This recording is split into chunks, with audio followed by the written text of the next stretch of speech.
তখন ডিসপ্লে হয়েছে, এখন পুরস্কার দেওয়া শুরু হয়েছে। এই মেয়েটা জানি কোন স্কুলের।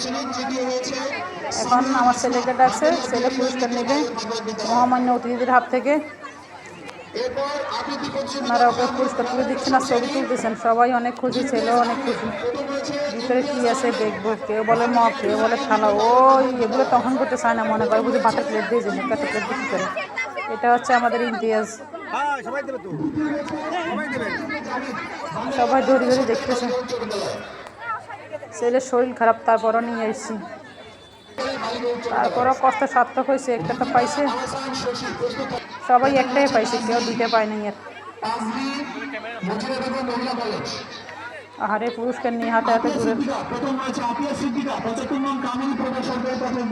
মাঠটা বিশাল বড় আর অনেক স্কুল কলেজ একাত্র হয়েছে এখানে।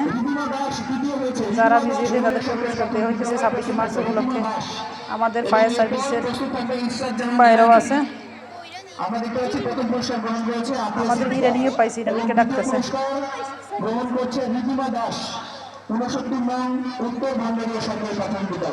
আপনাদেরকে হালকা একটু দেখাচ্ছি। ছেলে বলে মা চলো চলো, ওর একবারে ঘামে ভিজে গেছে কাশ। এরপরে অংশগ্রহণ করছে, বুঝে শুনে নিয়ে আসি। বাবা চেষ্টা করো। আমার এত কষ্ট হয়েছে তাকে অডিটোরিয়ামে নিয়ে আসতে। আমি চিনি না কিছু না, নতুন মানুষ। মানুষ আর মানুষ। ওইদিকে ড্রোনও দেখা যাচ্ছে, ড্রোন দিয়ে ভিডিও করতেছে। আমার ক্যামেরা আসতেছে কিনা জানি না।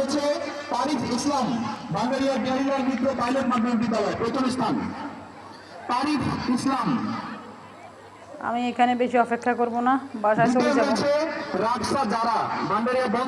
সকাল 7টা থেকে অনুষ্ঠান শুরু হয়েছে। আমি এসেছি প্রায় 10:30 11টার দিকে।